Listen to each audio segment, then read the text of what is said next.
Willkommen. Bienvenue. Welcome. As you can see, we are now in the studio. Shifted it up. This is a big one-day effort. It's still 420, baby. And as a comeback, I mean, again, I just want to say I feel so grateful being able to be here, test drinks for you guys, and give you some honest reviews. This is meant to be our comeback video, but you know, we'll see. The quality might drop off soon, so we'll see. And if this is not the comeback, don't worry, you guys will still see parts of it, and it'll be there. But you know, I mean, while we wait, while we get going, while this program gets running up, I mean, I'll fill you in what's life been up to. I mean, shit's been crazy. I mean, God, I've been living in Boston, becoming a Bostonite, really just falling in love with that culture. I eat beans every night, and I fucking bleed for the Red Sox. But you know what? We're thriving now. 2024 is supposed to be a great year. It's already starting out tough, but we're here. We're making content, so it's only gonna get better. Hope you guys are ready. So buckle up, grab yourself a drink. Let's get going. All right, for our first beer, we're pulling out something local to the Groton area, and baby, it's a good one. We got the Spud. All right, so Spud Juice. It's a collab with an Idaho brewery and a Groton brewery, and it is a 6% hazy IPA. You know, everyone knows I don't like IPAs, but who knows? New year, new me. A little bit, I mean, it's a cool can. I like it, just a silver bullet with a nice red, white, and blue label. Some of you guys think, you know, Spud, you know, they're working with an Idaho kind of brewery, Spud Potato. Ha, not this case, Groton, known for submarines. Bam. Spud, in this case, special purpose underwater drink, all right? Spud. All right, well, after describing the can a little bit, let's give her a taste. It's sad, no Michael, he died.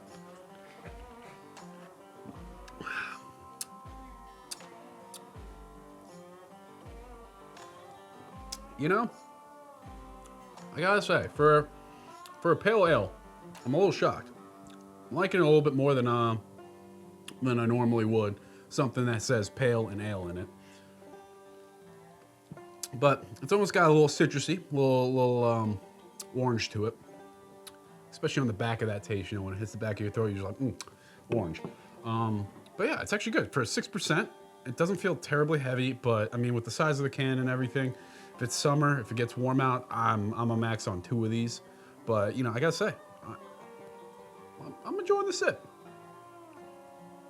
It's 6%. It'll get you rocked up a little faster, but you know, I gotta say, it's not half bad. Spud Juice. I'll give the Spud Juice. This could be potentially my highest IPA, but I'll give Spud Juice. I like a nice 8.1 on this. If it's enjoyable for me, and you like IPAs, you're probably gonna really enjoy this one. And if you love Spuds, or goddamn USA, you're gonna enjoy this one. Well, let's see what's next.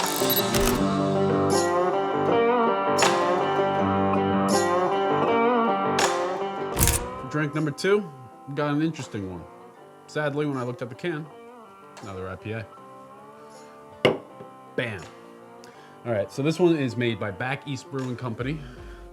It is called Lil Scoop, just like Lil Uzi. It's a Citra Indian Pale Ale, 5.4%. And you know what? I'm happy. It contains 0 dairy in it for being called Lil Scoop. My buddy Jake, he could drink it without the shits. Good for him. I don't know much about it, but I mean, this is another semi-local beer here. I mean, it's, you know, we got a little Bloomingfield CT in there. So yeah, I mean, I like the can. I mean, it's another, I don't know what's up with these little breweries, but you know, just pure silver can with a nice clean white label. I get behind it. But it being an IPA, you know, we'll see about how much longer that lasts. Strong IPA smells already. Hoppy.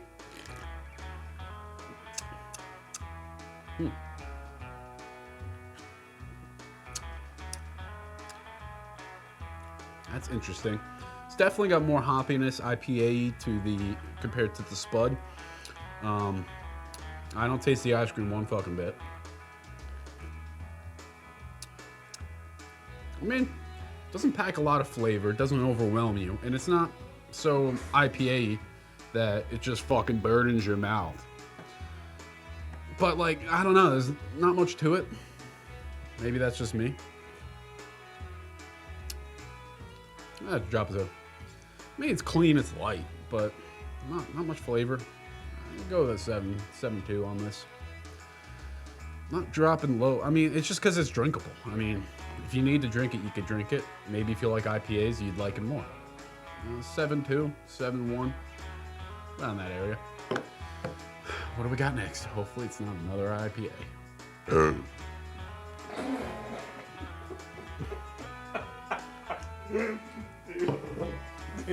Dude. I was trying to get it together at one point.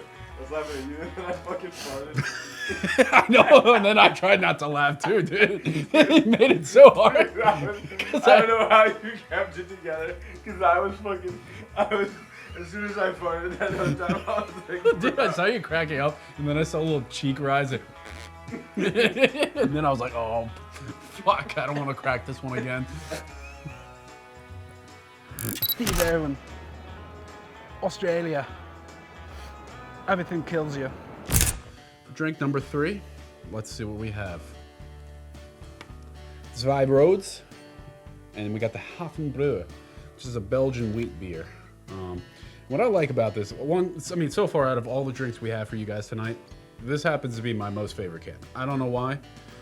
You would think like a mustard yellow, not that appealing, but I mean, everything it's just got going on with the can, I mean, I just love it. Gives me a little, I mean, look, it's got the Autobahn right on the can right there. Tell me what's more German than that. Yeah, and I like this little motto. You know, a bit of rye and then a touch of spelt. I don't know what spelt is, but we'll find out. All right, let's go for the 2 roads. I don't know why we went with a bunch of like tall cans tonight, but fuck it. All right. No, this is interesting. I'm a fan of the Hefeweizens. Anytime I'm at a beer garden, rip a Hefeweizen in a full liter Stein. But maybe it's the spelt, but you know, it's regular beer, but I don't know. It almost has like a nutmeg, allspice kind of ting at the end of it. It's probably the spelt, whatever the fuck that is. Makes it interesting.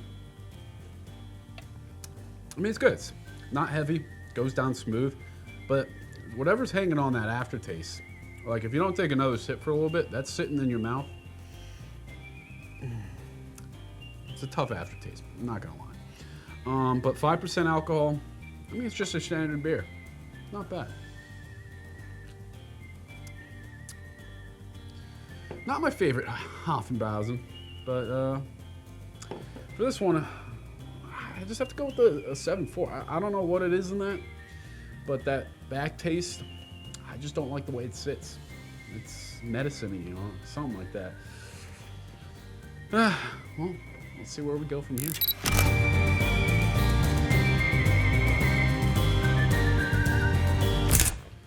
For this next one, we finally have a different bottle. I mean, not tall can anymore. Coming all the way from Freeport, Maine, we got Lunch. Very simple bottle, very simple label. Like it. Indian Pale Ale. Don't like it. But all we could say is do what's right. Some of you might be thinking, Lunch, what an interesting thing to name a beer.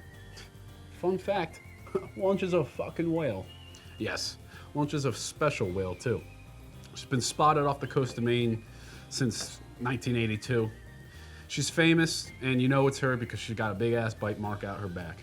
And that's Lunch. If you ever see her, tell her Pinehurst Pete said I. All right, for this one, a little different. It's not a can, can't crack her. But we'll just do the next best thing. We'll crack her. Oh, hoppy. Fuck me, dude.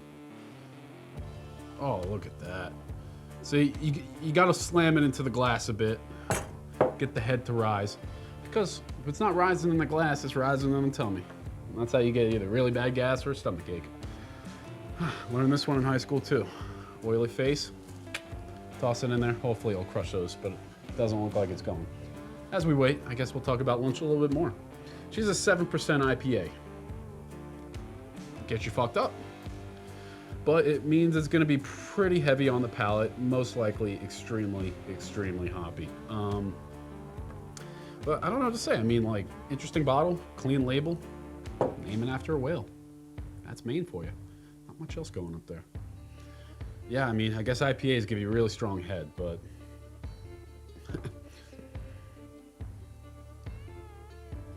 probably should have kept this one in the fridge a little longer. It's like I got a Guinness stash. I don't know what to say that I haven't said about IPAs before, but I guess I'll try. All right, so this one, heavy on the hops, and it's just it's a lasting flavor. You taste it on the front of your tongue when you first take the sip, back of your throat when you swallow. Yeah, that's what she said. But yeah, I mean, again, it's just an IPA. It's heavy, you know. It's an unfiltered. You can see by the, you know, it's not very cloudy, or it is very cloudy. So it's an unfiltered IPA. It's just a strong IPA. There's not a lot of notes other than hops, various hops. Yeah, 7. I just don't like IPAs. Can't even talk about it. I mean, the taste of these things are so strong. It pile drives your taste buds to the point where they just don't even want to work. It's like getting COVID all over again, but without the joy of being able to spread it to other people. IPAs, I don't like them.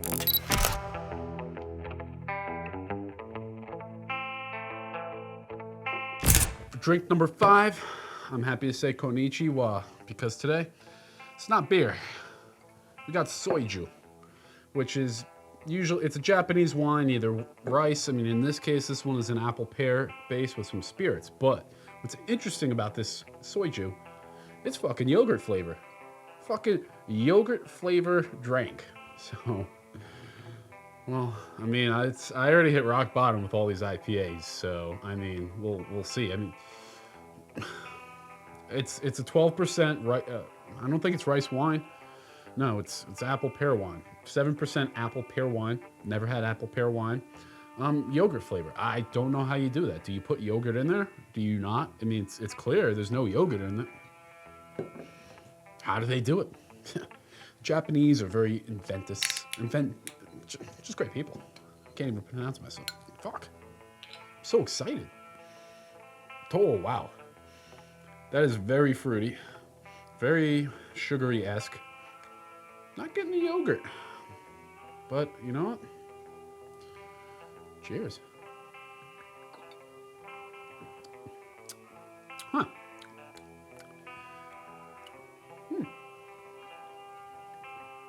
I can tell you, probably an awful hangover. Incredibly bad. It's an interesting taste. It's sweet. It does not taste like yogurt at all. But I don't even know what to say about it. It's really interesting. I could already feel it hitting my stomach though, and a lot of things not enjoying this. This is definitely not a drink for me. It's too sugary. It's very sweet, and the aftertaste is it's a bit interesting. I could equate it like to almost like drinking a watered down alcoholic white Airhead. That's the best thing I can compare this taste. Oh, it's not even Japanese, it's Korean. Sorry. I mean, it's interesting. I've never had soju or soju. Never had rice wine, anything like that, sake. So this is a first, possibly a last. I don't know. It's interesting. It's very sweet. There's no notes. There's no oakiness. There's no fruitiness. It's just a sweet liquor. Liquor spirit. It's something that I would have enjoyed in college. Something you could put down very easily. It will go down easily. Will leave you with bad acid reflux and possibly some throw up later, and a horrible hangover. But it's interesting. I don't even know how to put this on the scale. My scale's usually just beers, and the occasional cider or something, but this is like a category of its own. I don't know. I'm just gonna have to put this at a cool 5.5. Might have to just start tossing in some extra ones just to, you know, give people a range so they have an idea what we're comparing them to. But interesting.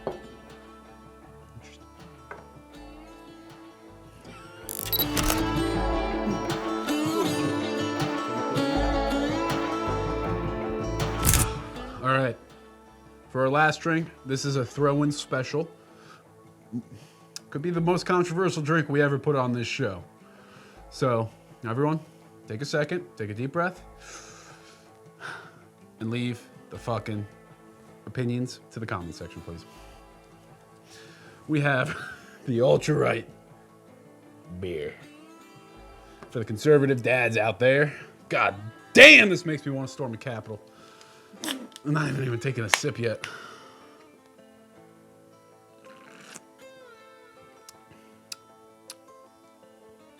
Yeah, that is your light beer in a can, but slightly worse. It's 4.8. I mean, gotta love the can. I mean, red, white, blue. What's wrong with that? 4.8, pretty average. Not much to say about it. I mean, it's just your standard light beer. But I mean,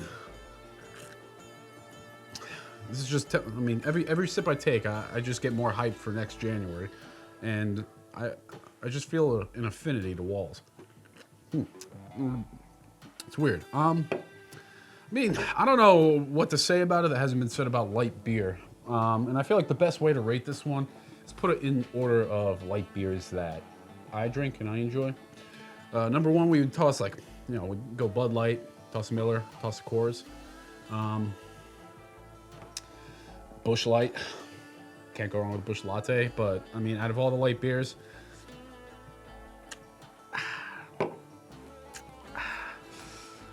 probably be my least favorite of the light beers. I mean, you can knock these back, put them down, no problem during the summer. Start up some interesting conversation, or be a little controversial, up to you. You bring these to a party, piss or please people off. I think that's where the fun of this one comes with. Depending on where you're going, you could really start a ruckus. Going to a family event and you don't like that family, bring a couple packs of Ultra Right. Trying to smooth talk billionaire, happens to be conservative, works as well. Girl you don't like, probably liberal. Pull out a couple of these, you're home free. I mean, standard light beer, 7.8. I mean, I don't want to ruin the scale by putting light beers really high, but I mean, if I had my choice, I mean, I would take the 5 I listed off earlier before I would drink one of these. Unless I was doing it for, you know, the not drink reasons. Like I said, I'm gonna come.